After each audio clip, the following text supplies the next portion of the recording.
chazer over the Mishnah till the oilam comes.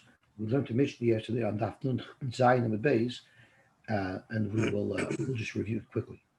So the Mishnah says, oh, by the way, today is the yahrzeit of the Vilna Goyim, so we should all be zoichet to his goyness. Ein moedidin, ela bechevel shel nun amma. When you measure, the length of the measuring tape should be 50 amas.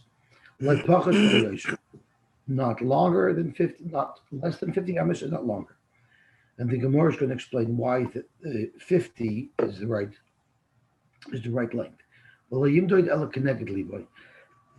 if you have a short person and a tall person measuring, then the rope won't go straight. It'll be on a diagonal, which means you're going to lose some of your linear feet out of the 2,000 amas that you have for your tchum, and we want to give you the maximum range possible. Hayamoided the gila geyo together. What if you were measuring and you ran into a trench? So if you continue down the terrain, going down and up again, or if it's a hill going up and then down again you're going to lose range, you're going to lose linear feet because you're wasting some of the footage on the incline. So what you could do is mavlioi. What you could do is you can have one person stand on one side of the trench, one on the other side, and then they can just hold the rope straight across it. So they only have the straight feet, the straight linear feet. So they saved going down and up. Now, this is only if the trench is... Yosy, I just want to correct your pronunciation.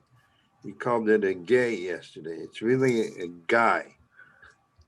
A guy, okay. Well, guy and gay go together. It's a gay guy. And you'll find it. You'll find that word in the parsha in this coming week's parsha. Gay, yeah. That's where Moshe Rabbeinu was buried, in a gay on Har Nevo. In a cleft. So it's gay with a tzerei? So is it gay with a tzerei, or is it go? It is with a tzerei. With a tzerei, I believe. So it's not a guy. Not a guy. It's not a guy. It's a gay. No. Oh. It's a gay. No, it's, what did I say? It's a guy. You said it's a guy. It's a guy. Yeah, it's and Dobby said it's a gay guy. No, that's his shot. It's a cleft. Okay. Okay. Somebody once told me about a gay guy. It's gay in there. Yeah. So Dr. Gemara. So if your trench is less than 50 amas, you can stretch a 50 amma rope across it, and then you can use those linear feet. But what if your trench is more than 50 feet, more than 50 amas? You can't stretch a rope across it. But if you go to the right or to the left, the trench becomes narrower, then move to the right or to the left. You could stretch your rope across it. And once you're across it, go back to the point that you're measuring and continue measuring the 2,000 amas. Higil lahar, if you came to a mountain, it's the same idea. And in order to do this, the person on either side of the mountain would probably need some type of stick or post to hold the rope up and over that mountain. And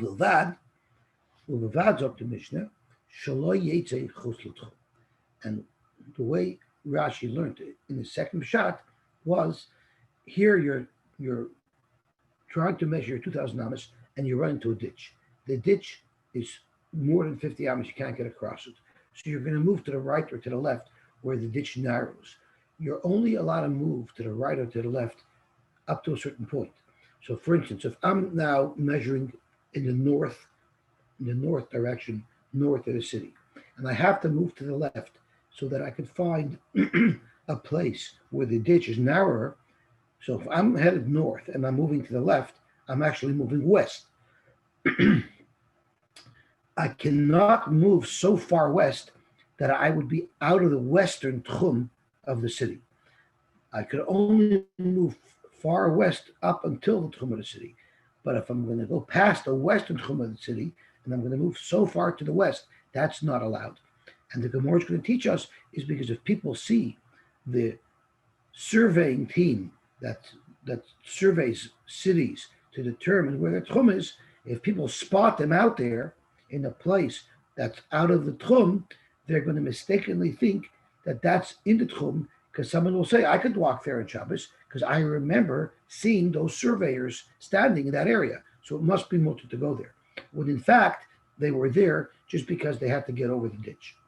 But if they like this What if This is that's Shabbos? right? If everybody knew everything, it would be easier. Well, man, this is Shabbos? You're allowed to even I'm sorry. measure on Shabbos? No, the measurement team was there during the week.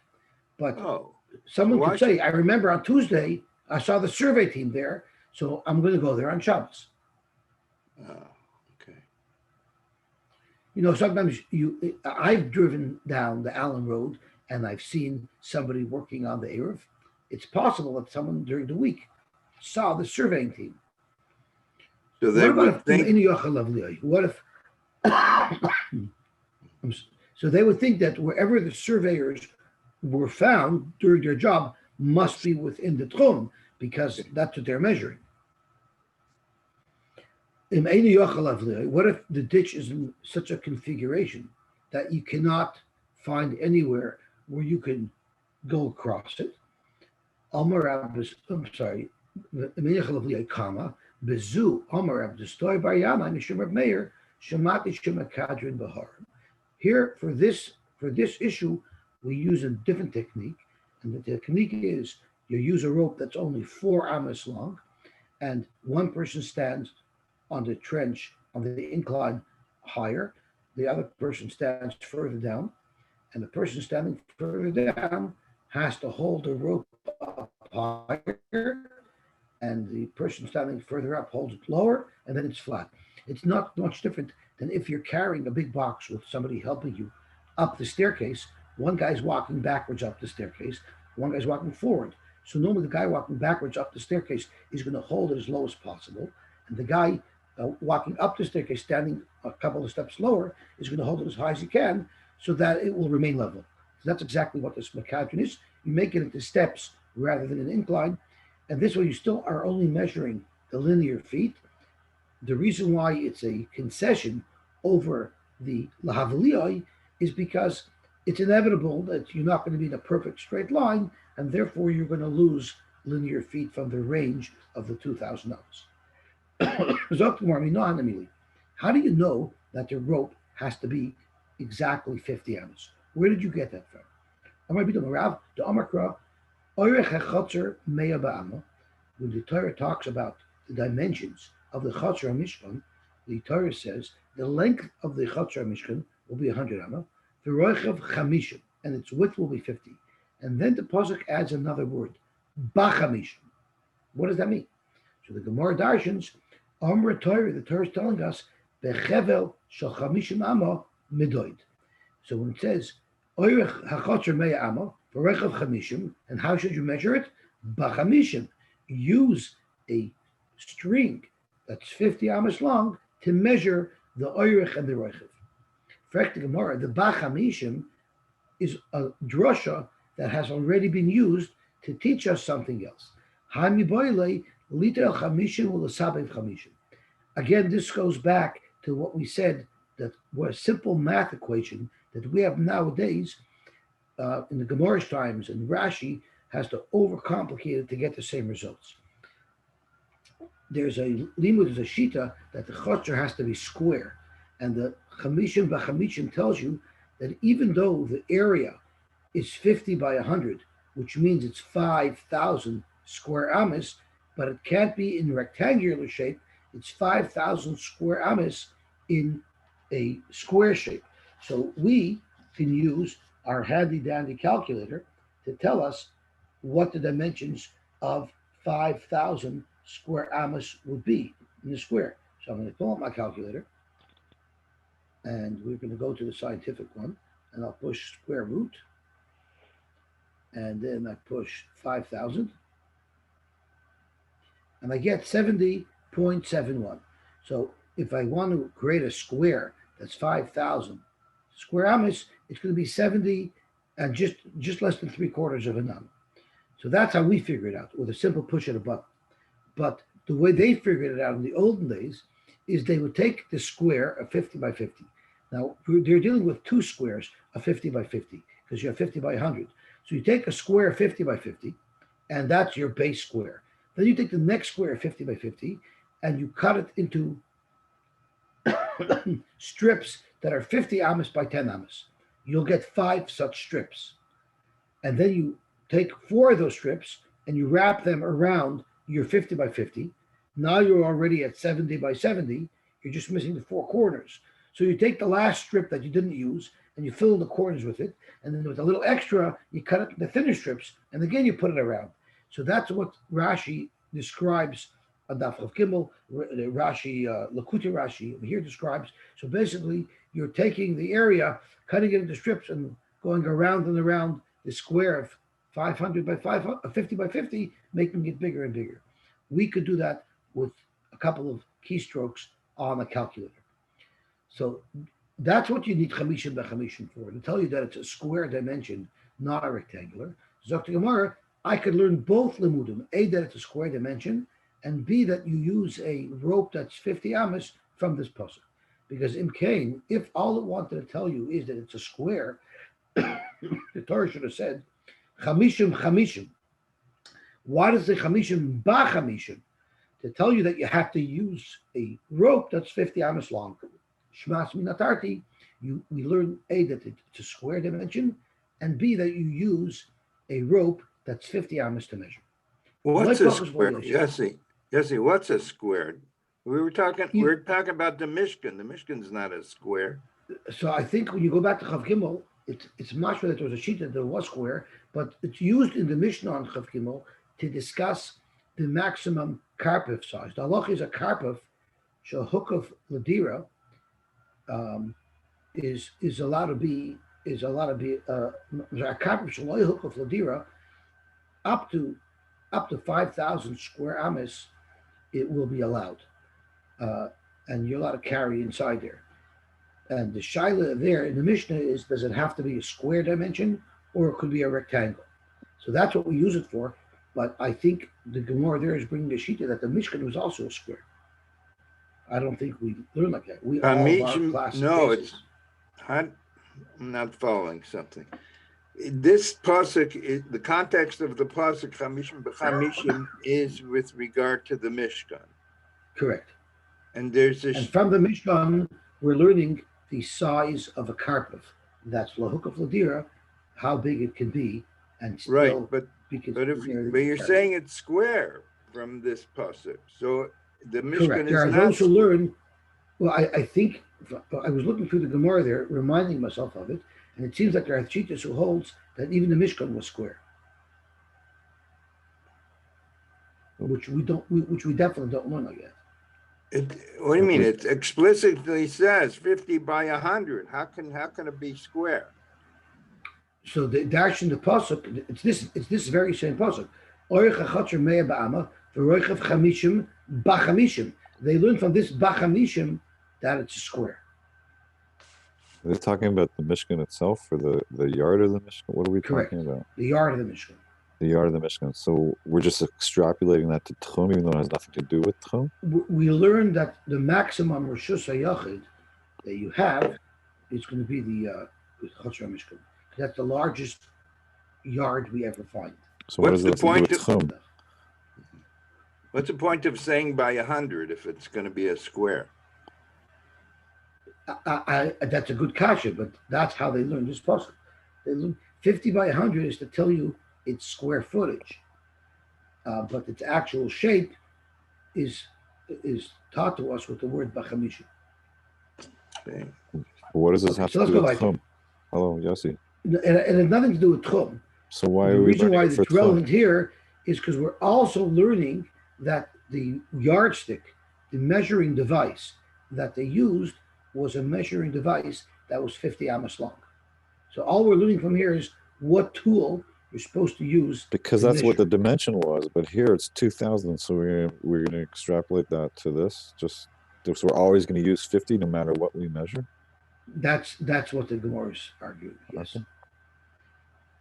And your kasha is a good kasha because the Gemara is soon going to show that it does depend upon what you're measuring when you measure. So Okay, maybe so we you can't shouldn't make necessarily have a raya from the right. Mishkan to our tchum. We So you could have it make our with lives both. easier to just use a 2000 on a measuring Well, device. it would be easier just to use a laser Okay, measurement device. right. All Zok the right. Gemara, loy pachas v'lo yoser. So what's so significant about the shear of 50? Zok the Gemara, Tana. Now, from the fact that the Gemara tells us a reason, it must be that this chamishim is not a bona fide limud. It must be like a smachta type of thing, because the Gemara actually gives a reason, a logical reason why 50 is the sweet spot. Tana loy pachas mipnei shemarba. If you had a shorter rope, the people measuring it would be pulling it very taut, either one on his end, and every rope has some stretch to it, and they would end up stretching it a little bit, and then what they would end up doing is actually measuring a tchum that's more than 2,000 amas, because every time they measure, let's say 40 amas, they would stretch it a little bit. The reason why you shouldn't go to a rope that's longer than 50 amas is with pnei because it's impossible if you have a very long rope, no matter how hard you pull it, that it won't sag a little bit in the middle, and then you're going to lose linear feet. 50 amas is the sweet spot. People aren't going to pull it too tight, but they will pull it tight enough that it doesn't sag. So you get the most accurate measurement of 50. Amar Abasi, ein moedidin el bechevel aps kima. What material should you use as your measuring rope? You should use a rope made out of apskima. My apskima, Amar Baba, nargila. In fact, more my nargila. You're throwing me a lot of nice code words, but I don't know what you're talking about. Amr Yaakov dikla techad nafra. Rashi tells us this means around certain palm trees, there's some type of fibrous material that grows around them, and that's made into rope. And I actually found a YouTube video about a guy who was working on his father's farm in China, or his father-in-law's farm in China, and his father-in-law was a 90-something-year-old man, and he used to actually once a month, because this fibrous material grows rapidly, once a month he would harvest, he would cut off that fibrous material, and he would make rope with it. And there's actually a YouTube video of how to make this rope. And this rope in the YouTube video says is unique. It doesn't stretch too much, and it's pretty strong, which is exactly the characteristics that we would need to use as a measuring rope. Ikadamri, there are those who quote it a little differently. The way we just quoted was that apskima, nargila, and dikla de chadnavra are all the same item. But there's another lashon that quoted differently. My psikima, Rabbi Abba Amr Nargila, Rabbi Yaakov Amr Dikla Dechad Navra. Meaning Nargila is not the same as Dikla Dechad Navra. It's some other product that it's unidentified. We don't know what it is. Tanya, Amr Rabbi Shua ben Chananya, Ein loch sheyafa lemedida, Yosy Mishal Shaloi Shal Barzel. The best product to use to measure a distance would be a metal chain. You're not going to get any stretching there at all. Avuman Nasa, what could I do? Sharai Amr Torah. The Torah teaches us that you're supposed to use a rope, because there's a pasuk that the Gemara quotes from Zechariah, Ve'esa Einai, Ve'era B'nei Ish Uv'yodei Chevel Mida. So you see, you're supposed to use a rope when you measure things. In fact, the Gemara, I'll find you a pasuk that says you use a stick, a ruler, because it says Uv'yad Ish Knei Hamida. It's a ruler. So it's something hard. It's not a rope at all. So the Gemara Ahulatari, that measuring stick that he was using just to measure the opening of the doorways. The opening of the doorways are much smaller than the 2,000 amas that we're looking to measure. For smaller dimensions, yes, it's nice to use a hard stick. But when we're measuring tchumen, we're going to use a chevel. Tani Rabbi Yosy, shlosh chavalim. There's 3 different ropes that we use to do things for the Torah. Shel megeg, which is made out of reeds, I believe the Archbishop says. Shel netzer is the bark of a willow tree. The shel pishtam and of flax. Shel megeg we use. Why do we use a rope made out of reeds? Lepara, to tie up the para aduma. Ditnam kafsua, they used to tie it down. Bechevel amagab, v'nasnu al gabe marachta. and they put it on its marach. So they used it to fasten down the paradigm. Shown that tsarim, what they used a rope made out of willow. What did they use that for? They used it l'soita. Why? Because the kohen tore the collar open of a soita during the process, and we're afraid that if he tears open her dress, it'll fall right down. So they would tie a rope around her dress below her armpits or inner armpits, below her shoulders, and then even if her shoulders are torn, it acts like a tank top. Tank tops have no shoulders. The tank top hugs the body and holds the clothing on. So that's what they did there as well, because it says that nam v'achakach maybe chevel mitzrei the kosher l'mayla midadeh. They would tie a rope around her chest to hold her dress up, so that it won't fall down when they tear it. And shel pishton, the rope made out of flax, they used lemedida for measurements. I'm trying to go quickly because this is yesterday's daf, but if I go too quickly, please slow me down. Since the Mishnah says you go back to where you were, Michlal, that teaches you. You come out of the city and you're measuring your 2,000 amas and you bang into a ditch, and the ditch is more than 50 amas across, so you can't just span it across by stretching a rope across it. So what do? You move to the right or to the left where the ditch becomes narrower, where you're able to span it across. And then and once you get over to the other side of the ditch, you see exactly where you are, and you move back to where you were measuring at the same distance. And then you go back to where you were. Again, a visual is always more clear. So this is exactly what it is. You're coming out of the city, you hit a ditch. So you move 500 amas to the left, and then there you can span the ditch. Then you move back 500 amas and continue on in the straight line that you were measuring before. Zok Tahil of the Gemara.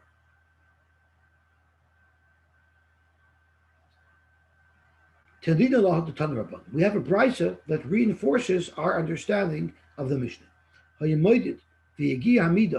Le gai or gay im yochel lahavliyai bechevel shal chamisha mama mavliyai. Ideally, you just stretch the rope across it. But if the canyon is more than 50 amas, and then vitzoifa, you look back to where you were. What if it was imhaya game ukum? What if it was a game ukum? And based on Rashi's pshat, the ArtScroll draws this picture. It wraps around, so you can't even go. There's nowhere you could go where you could possibly get across it. So then you have to go through it. You have no choice. So then maktir v'oila, maktir v'yored. Then you'll have to create steps, and you have to use the other method where one person stands higher on the slope, one person stands lower on the slope. They hold the rope straight so that it measures the linear feet and it doesn't measure the added length of the incline. What if you hit a wall, which is straight up or closer to straight up? Then we don't say drill a hole in the wall and pass your rope through it so that you can get a precise measurement of the thickness.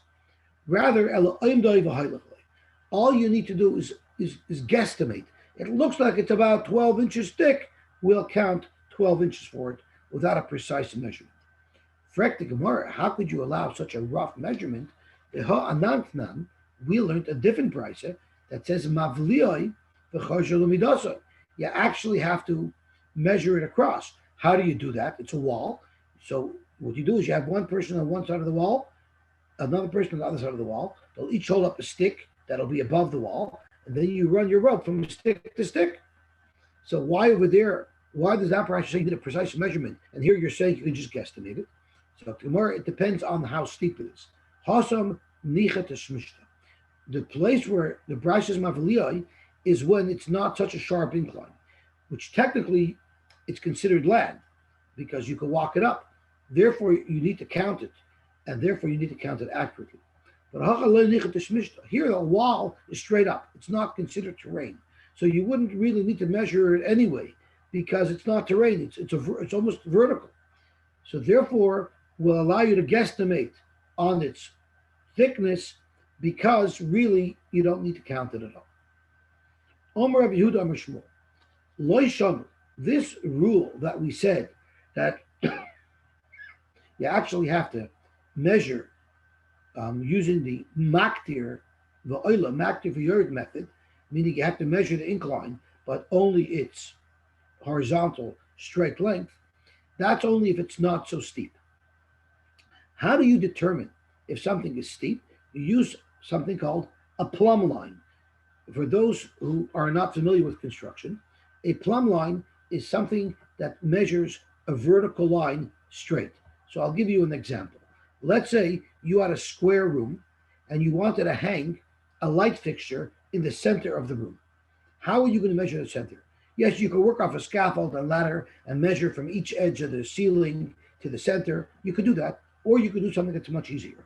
You measure on the floor, the center of the floor, and then you take a plumb line. A plumb line is just a string that has a weight hanging off the bottom of it.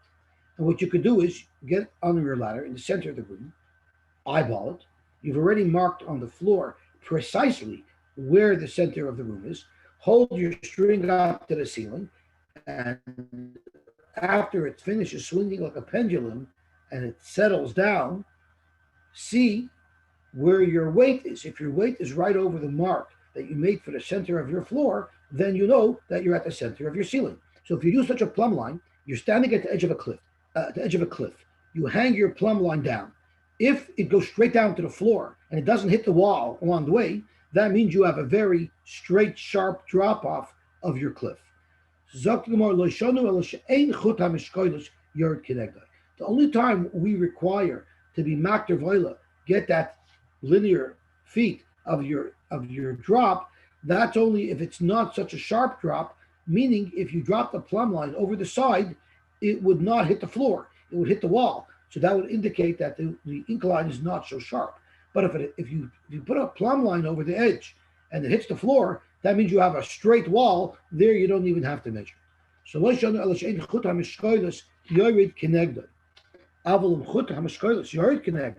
if your plumb line would go straight down, then you don't count the wall at all.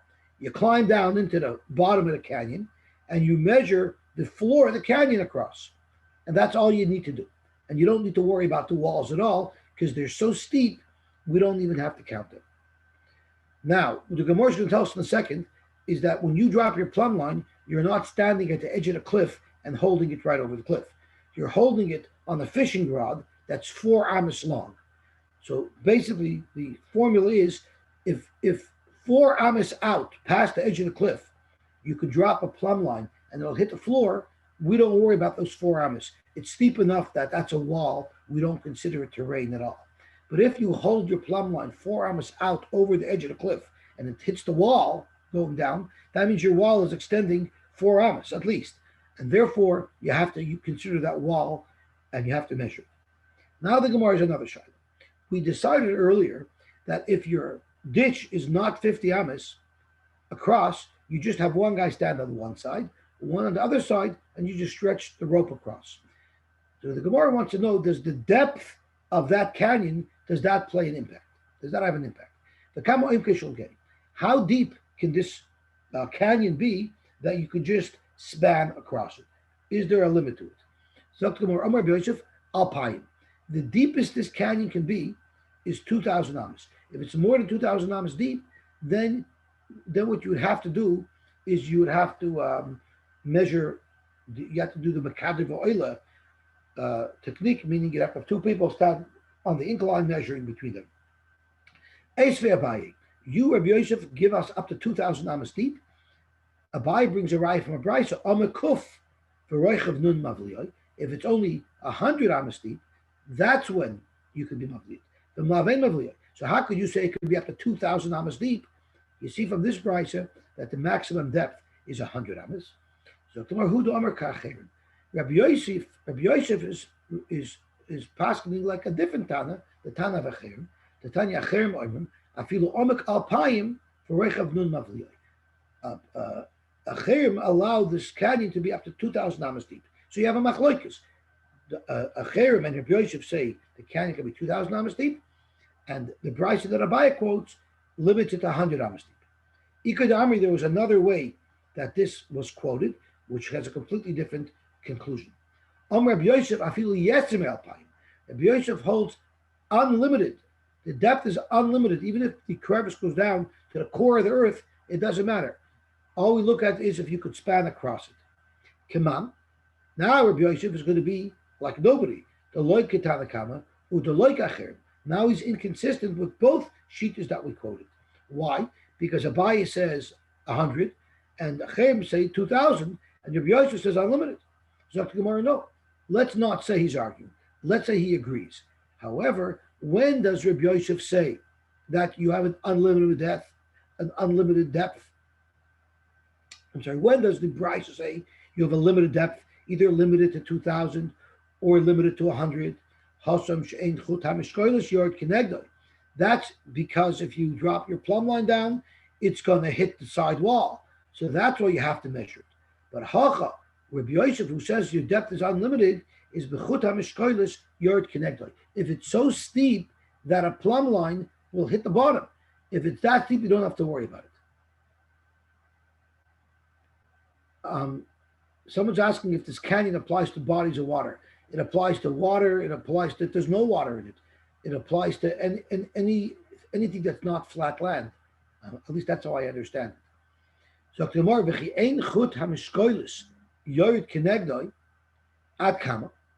now the question is, when we say you drop a plumb line, how far over the edge of the cliff do you drop the plumb line?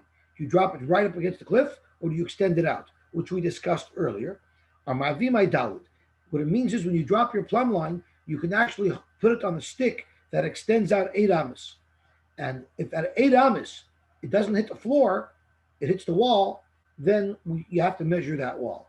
But if at 4 amas, it hits the floor, that means the wall is so steep, you don't have to consider it at all.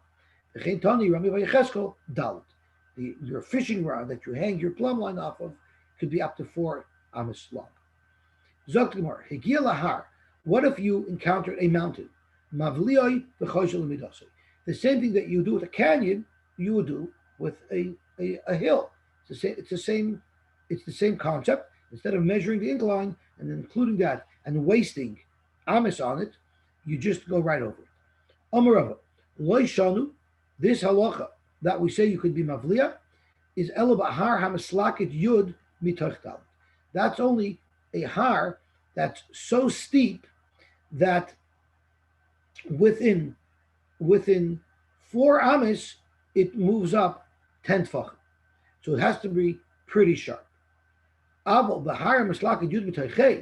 if it only moves up 10 tfachim within 5 amas, so then it's not such a sharp incline, then you actually have to measure the incline. If it's such a gradual incline, we're going to treat it like flat land. That's a chumrah. He also uses these same dimensions, but he uses them to teach us a kula. And this is how he learns it.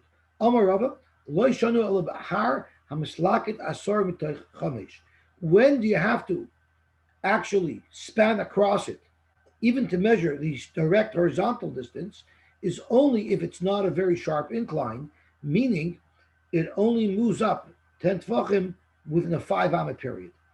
If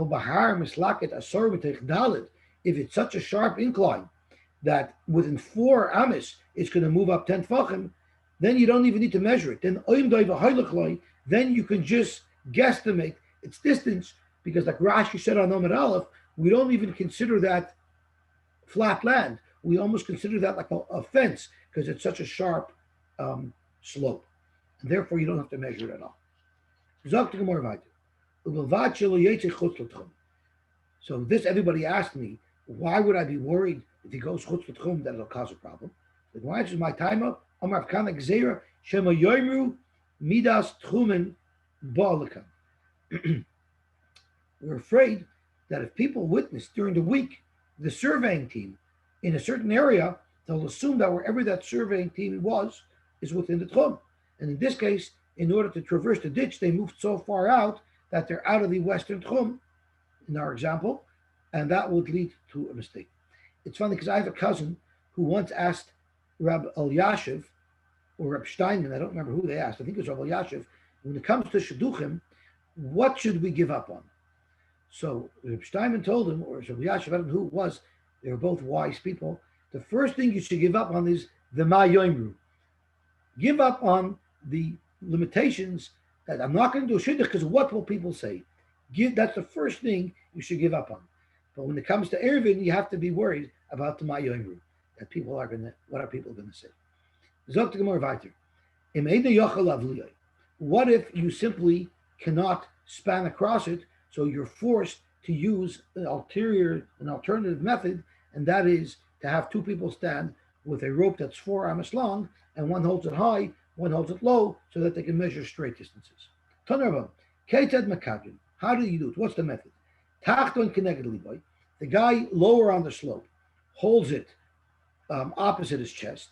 Elyon, the guy higher up, Keneged Margaloisov, will hold the rope near his feet. I would have suggested something else. I would have suggested to have a very short guy stand on top and have a very tall guy stand on the bottom. And that's a perfect team. Amr Abaye, Naktinon, we know that Ein Makdirin El Bechevel Shel Arba Amos.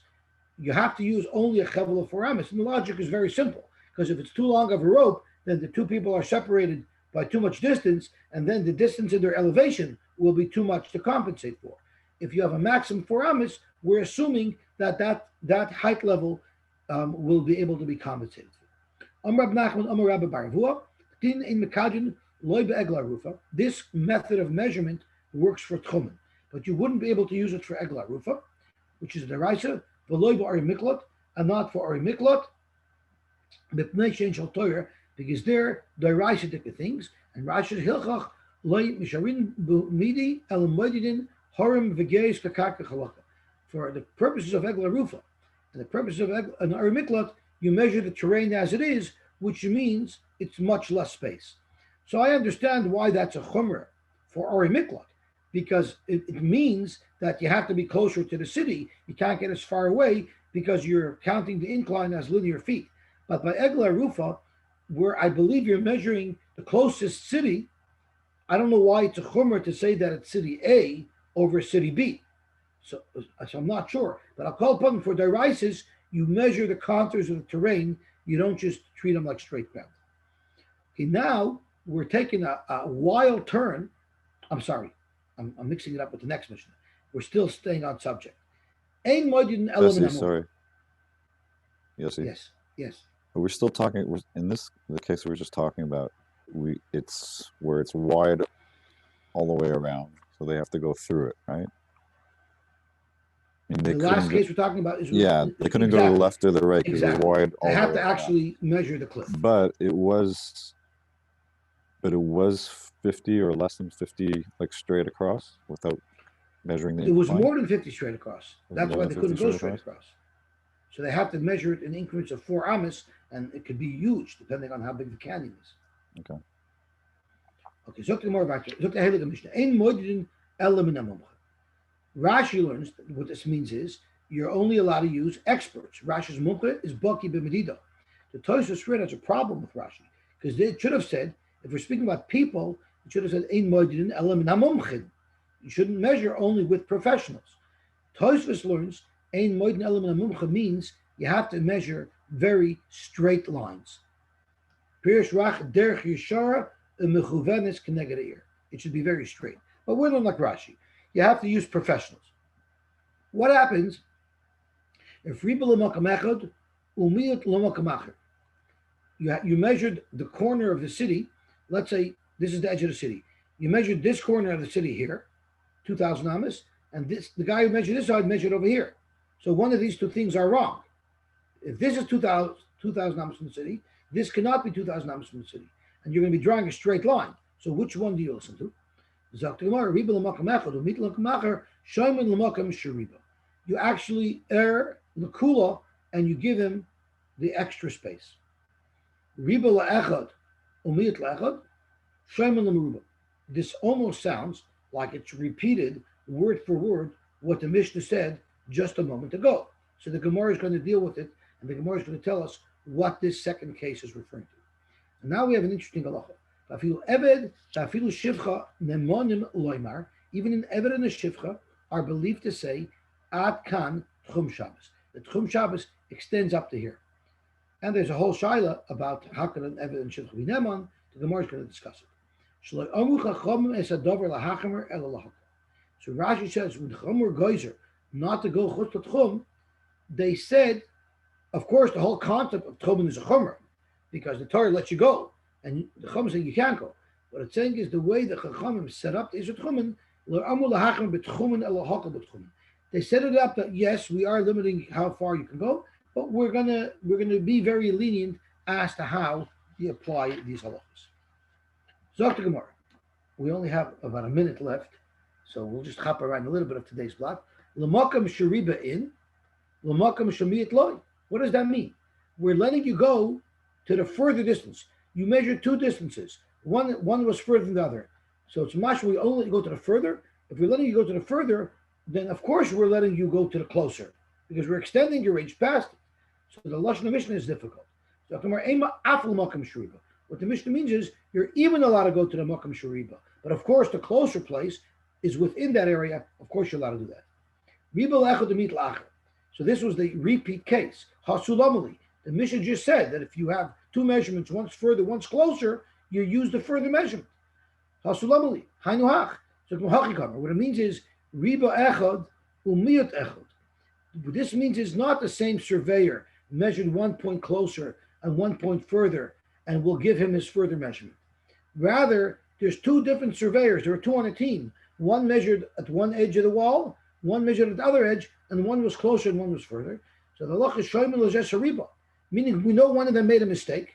We know one of them made a mistake, and therefore we will paskin. We will give the guy who said it was further. Zok to Gemara, Amar Abaye, the only point that you have to keep in mind, Dr. Abaye, is one of them made a mistake. How can you just assume that the guy who gave you the further measurement is right? Maybe the guy who gave you the closer measurement is right. So Dr. Abaye, you need to have an explanation, an understanding of what the mistake was. So like we learned before, a couple of blot ago, you don't measure a diagonal 2,000 amma line from the corner of the city. You measure 2,000 amma straight out. So Rabbi said you'll assume if one guy had a much shorter measurement, you'll assume because he measured 2,000 ammas diagonally from the point, and therefore he lost some space. So as long as you can justify what his mistake was, we'll paskin like the fellow who gave you a further range. I think we have to stop here because the other's got to go to Shachris. So we'll stop here. We'll be mamshich tomorrow. Well, yes. Yes, I thought it was a derisa tchum. Don't we learn it out of the pasuk?